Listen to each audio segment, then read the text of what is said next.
Alright, so welcome back everybody. So for this video, I'm going to show you guys how to play Space Bace. Now, the object of the game is, it's sort of like a race game almost, because the object of the game is to get 40 points. You'll see this little blue cube here, and this little rocket. This is the blue track, okay? And so you're going to want to get this cube up all the way to 40 points. So you can't even see all the numbers, but see how long that is? So you want to get the blue one all the way up to here. And that will trigger the end of the game, getting it all the way up to here. And then everyone will have an equal amount of turns. So if you're playing with a lot of people, there's a good chance that somebody didn't get the same amount of turns as you. So everyone's going to have an equal amount of turns. And so then whoever has the most points, the most victory points, will win the game. But that's the object. It's a race to get to be the first player to get to 40 to trigger the end of game, and then whoever has the most points will win. So that's that's the object of Space Bace, okay? Now how do you go about getting victory points? Well, in this game, we roll dice, and depending on what dice we roll, will depend upon which of these cards here that we can activate. There is a number for every single number from 1 to 12. So if you got 2 6s, that would be 12, right? If you've got, obviously, if you got snake eyes, that would be 2. So how do you get 1? Well, here's the interesting thing. When you roll the dice, you can choose to either activate 1 card equaling the total number of a particular 2 dice. So if you use both of these dice to make 10, then you would just get to activate card number 10. But if, for instance, you got 2 1s, or 2 rockets, if you will, you could choose to activate the second card, card number 2, because each of these would equal 2, or you could use them separately and activate 2 cards, meaning you would actually get to activate 1 2 times. You get to activate it once for this dice and once for this dice. So that's how you're going to activate the first card. If you get some 1s and you want to activate, obviously, more than 1 dice at a time. Because, like, for instance, if this was your equation, you could activate card 6, and you could activate card 1. Now, doing this will give you money, or credits. You're going to be able to use these credits that you have. You're going to be able to use them to buy cards, and then, in a sense, build up your engine. By acquiring more cards, you can increase the money you make, you can increase your income, which we'll go over later, and some of these will even give you victory points. And so let's take a look at some of the cards that you can purchase. So we have 3 rows of cards, and they're each different, as in they're each going to cost a certain amount of they're each going to cost a certain amount of money, okay? And the 3 row is going to be the most expensive. 2, and then 2, and then 1. So these 1 cards, which I've got a couple of them here, only cost 4, 3, maybe even 2 money. So really cheap, easy to purchase in the beginning of the game. Most likely, you'll be able to purchase these in the beginning of the game almost every turn. These 2 cards, however, they will require more money to purchase. 7 and 8, for instance. Maybe 9. But they'll give you better stuff, too. And then the 3 ones, some of them will cost 12 and 13 money. Now, in order to obviously work your way up getting this much money, you might be tempted to just simply not buy any cards each round until you get your money cube all the way up to 12, for instance, which would be here, if that was what you were going to do. And you can do that if you want. But this is an engine building game, so you're going to want to buy some of the cheaper ones first to basically build your engine to the point where it'll be easier to buy the more expensive cards later down the road. If you go the slow route and just go and purchase the bigger, more expensive cards as soon as possible by simply just not purchasing anything, then it will be a while. You'll probably get beaten out by the people who are obviously buying the cheaper cards first. So like I said, this is an engine building game. Now, when you use money to purchase a card, so let's say I had 5 money, okay? I had 5 money, and I wanted to purchase something costing up to 5. Let's say I was to purchase this one costing 4. Well, it's not 5. And you'll notice this one's not 5 either. It's only 3. If I was to use if I was to purchase one of these cards, I would actually end up using all of my money. It would go all the way back down to 0. It doesn't matter how much I spend underneath the amount I have. Everything goes down to 0. So if I had 15 money and only bought a card costing 4, which I wouldn't do if I were you, you would still end up depleting all of your credits. All of your money would still cause you to go down to 0, basically. Ouch. So you want to obviously use your money wisely in this game, purchasing cards that are fairly close to, obviously, how much money you have already. Now you're probably thinking, if that's the case, how am I going to purchase something costing like, oh, I don't know, the most expensive card here costs 42 money. How am I going to purchase this card if I'm going to end up using all of my money every time I buy a card? Well, that's because this is an engine building game. And you'll notice that we have 3 cubes here, and I talked about the blue one, but I did not talk about the green one yet. The green cube here indicates your income. So this middle pathway or tract indicates your income. And so if you can increase your income, then when you use up all of your money and it goes down to 0, at the end of your turn, after you've bought your card and your turn is done and you can't do anything else, if your income cube is higher than your credit cube, you get to put your credit cube all the way up to the point where your income cube is. And so now, instead of having 0 money at the end of your turn, you'll have maybe 3, maybe more than that. And so then as you build up your income, you'll be able to buy these more expensive cards a whole lot easier. That's why you want to try to go for some of these cheaper cards. Some of these cheaper cards do have that income on them. But some of these other cards you start with also have ways of increasing your income. So if you roll a 9, you can increase your income by 1. Same thing with 10, same thing with 11, and same thing with 12. Okay, so that's basically what you would get if you get some higher numbers. You could potentially help you increase your income pretty fast. And then you'd get 3 money if you rolled an 8 or a 7. You'd get 3 money if you rolled one of those numbers. And then the rest of these numbers are all 1s. So if you're only getting low numbers, or if you're using the low numbers instead of the high numbers to activate 2 cards instead of 1 card, then you're not going to be getting a lot of stuff here as easily unless you've been building up your engine and have been increasing these cards. Because the way the engine building works in this game is, once you've decided to buy a card, you'll look at where the number is. You'll see here this says 11. So you'll look and find on your board where the 11 is. Okay? And this card will actually replace the 11. So this card would actually go here. And so the next time you rolled an 11, instead of increasing your income by 1, you get to increase your victory points by 4 points. Well, that's a lot, right? 4 points every time you roll an 11. So that's one way you're going to get victory points, is by certain dice rolls and which cards you've replaced. Now, when you replace a card, when you replace a ship with another ship, the old ship will actually get turned over like this, and then you'll put it underneath your player board here, your console, if you will, and you'll only leave the red part showing. Now, this red part here is a passive turn ability. So when it's not your turn and your opponent rolls the dice and they roll an 11, you can choose to activate this on their turn, getting 4 money from this particular card here. In fact, in the beginning of the game, each person will start with one of these extra cards randomly. And so somebody will have a number, possibly, that will get rolled even in the beginning of the game, even potentially the first turn, even if they're not first. They could potentially have something that could help them, like a 2. Ooh, that's an easy one to get. So they could potentially have a way of making money even when it's not their turn, even in the beginning of the game. But you see, that's why you want to get these cards.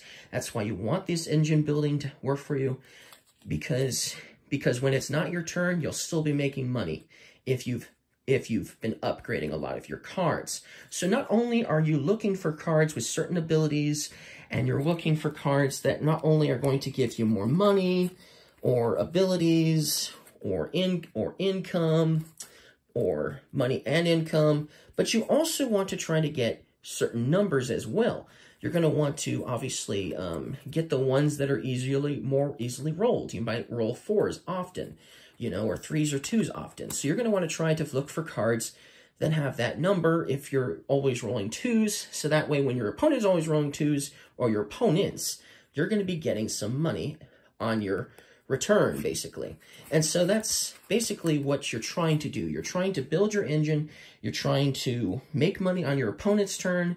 You're trying to make money on your turn, of course. You're trying to increase your income, so that way you can save money. I mean, that way you'll always have money available because of this, which is nice. And that way you can always buy the cheaper cards, worst case scenario. But that will also help you buy these colony cards. Now, when you buy a colony card, so let me get the cheapest one here. The cheapest one here only costs 9, okay? And it's going to go on the 1 slot, okay? This one's going to give you an instant 3 victory points when you purchase it. But once it takes over a slot, it no longer allows you to use that slot. And so if, for instance, you rolled 2 1s, okay, you wouldn't be able to activate slot number 1 twice, because this slot here is now inaccessible. There is no ability here. You don't get victory points from this yellow every time you roll a 1, okay? So basically, by getting these colony cards, you're basically limiting what you can do on your turn and on your turn, okay? But the ability that it replaced, so for instance, this is number 1 right here, it would still go right here, and when it was your opponent's turn, if they rolled a 1, you can still get some profit regardless, because you're not going with this one, you're going with this one here every time it's your opponent's turn, which is nice. So it's not completely over once you've taken a colony card and placed it on one of these locations here, because you can still get money from it on your opponent's turn, which is nice. So that's what these will do. They will definitely make it harder to get money and stuff like that. But yes, that's another option that you can do on your turn. You can purchase one of those. Now, you can only buy 1 card per turn, so that's another reason why, you know, if you had 5 money, you might think, well, if I save up my money, I could buy 2 cards next turn. But you couldn't, because you can only buy 1 card per turn. So you still wouldn't be able to utilize all of your income that way either, because of the fact of it would just go back down to 0. Now, remember, it'll always go back down to 0 when you use it. But then at the end of your turn, it will go back up to wherever your green cube happens to be. So even though your green cube might be on 3 right now, if you do use your current amount of money to purchase a card, it will still go down all the way down to 0. But then at the end of your turn, you'll boot it right back up to where the green cube is. Now, there are abilities in this game as well. So let's see here. What's one of the abilities? Let's see. Well, okay, here we go. Here's an ability. Okay, so this is an ability that you can't utilize right away. In order to utilize this ability, you first need to charge it up, okay? Meaning you'll first need to roll 9 in order to get this ability to work for you. But once you do, you'll put a charge cube on the card, and then on your next turn, or even on your opponent's turn, depending on when you want to use the ability, but later on, you can take this cube off and then activate this ability. Green abilities can be activated on your opponent's turn. That's why they're green. And then this one, for instance, says you can exchange this card with any other card on your board. What does that mean? Well, normally this card is sitting on number 9, right? You could instead move this ability to maybe 12. Or if 12 had a powerful ability, if card 12 had like 10 money, or something like that, every time you rolled a 12, you could switch it to 12, this to 12, for instance, and then 12 could come over here to 9, and then you'd have an easier way of making 10 money when you rolled a 10, because you might roll 10s often, you know? So that's basically what it's letting you do. It's letting you swap out cards with another card slot. And then you can still the slot, and then once you know, roll a 12, you'll be able to put another cube on here later. So every time you take a cube off of this type of activation slot here, cube slot, you'll get to use the ability, but you'll have to get this cube back on it, meaning you'll have to roll the number again. Not this one. Once it's been moved, it'll have to be the exact number, whatever this happens to be. So you're going by this number. So even if the card has been moved, and technically this is telling you to put it on 9, if it's been moved, you're still going by the number that is shown here, not the card itself necessarily. This is all that really matters in that case, are the numbers here. So this is to remind you where you put these numbers at when you buy them, but it's also to help you remember, because some of these abilities let you move cards around. So it helps you remember, oh, that even though that this says 9, if it's sitting on the 12 spot instead, or if it's sitting on the 3 spot instead, I don't need to roll the 9, I need to roll the 3 because it's currently in the 3 slot, basically. So it's a helpful reminder in 2 different ways. Remember where you put them when you buy them, of course, but also to help you remember when you get an ability that lets you move them as well. Now, there are some other abilities that aren't that weird. There are some that basically let you change the dice amount for one turn, or even on your opponent's turn. So once you get a cube here, on an opponent's turn later, or on your next turn, if you're trying to get a particular number, like, let me get one that's a good one, that's a particular number. So let's say I've been trying to roll 12 forever. And because 12 gives me 9 money, let's say this card was on 12 right now, it would get me 9 money and it would get me 1 income. Powerful, right? But I just can't seem to roll 12. But let's say I rolled a 10 or an 11 and I had a cube sitting on this card. I could fire it off, basically, taking it off, and I could basically move it by 2 or 1. So if it was sitting on, if I had gotten a 10, this particular card could turn it into a 12 for me that turn by taking the cube off. So now I've made it myself a whole lot easier getting the 12 that I need so much. That's awesome. Now there are other cards that are like this that only let you move it up by 1. But this one lets you move it up by 2. So that's really cool.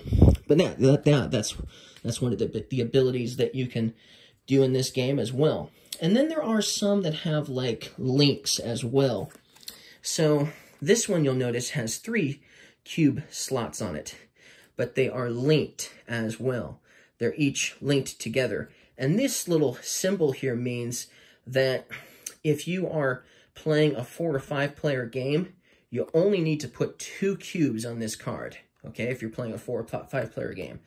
But if you see, since this has 3 pips and this has 2 pips on it, if you're playing a 2 or 3 player game, you need to get a cube on the 3rd slot as well to activate this ability. But then once you get 3 here, you take all 3 cubes off to activate the ability, which is swap your 4 and 10 sector cards. So you'd swap the card that was on number 4, and you'd swap it with the card that was sitting on number 10. So that's another card ability that lets you swap cards around. So that's another one, but it has that link ability on it. This one also has 3 cube slots, but you'll notice they are not linked like the last one. So when you put cubes on here, when you activate the cube ability to basically get 3 extra money by taking a cube off, that's what you'll do. You'll just take 1 off. You don't need to take all 3 off, but it lets you basically build up 3, so you could like take 1 off for 3, and then take another one off for another 3, and then take another one off for another 3, making that 9 money. So if you're having a hard time getting the more powerful cards, or colony cards for that matter, this could come in handy quite a bit, because your income is also limited, obviously, too. You're limited on how much money you have depending on income. So if your income is still pretty low, this could be potentially very helpful. And then it's the same thing on this side. So if you've already basically got this one switched out with another one, and this one is currently underneath your player board, then you just need to get 2 cubes on here to activate this ability. Or should I say, you can only have 2 cubes on here, so the most money you could ever get from this card here is is 6 instead of 9. But still, it's pretty useful regardless. So that's another ability that you could potentially get and play with. But yeah, that's pretty much it. You want to, so that's basically how you play Space Base. You want to basically build up your armada of ships, because it's an engine building game. You want to get as many of them as you can, and you can have multiple cards underneath these. So even though you could be potentially replacing number 6 quite a bit, there could be 3 6s, or should I say 3 cards that are like this, that are only showing the red part, that are sitting on number 6. And then every time your opponent was to roll a 6, you could activate the 6. And then if there was tons of these reds, you could get tons of money, and who knows what else, right? So that's awesome. I like that ability, what you can do. So this is kind of a fun game, because not only are you doing something on your turn, but you're potentially doing something on all of your opponent's turns as well. You're not just sitting around waiting for your next turn. You're curious what numbers they're going to roll, and then you're looking at what you could potentially do. You could be like, okay, well, he's rolled 2 dice, and I could either go with the full number and just activate 1. Oh, wait, that doesn't do me any good at all, because I don't have that. But then you can be like, oh, he's got 2 different numbers. Let's see if I have those 2 different numbers. Oh, I have a 2, and he rolled a 4 as well. I can do the 2 and the 4. I think I'll do that. So, or maybe you don't have the 2 or the 4, but you have a 6 card in the red spot instead, for instance.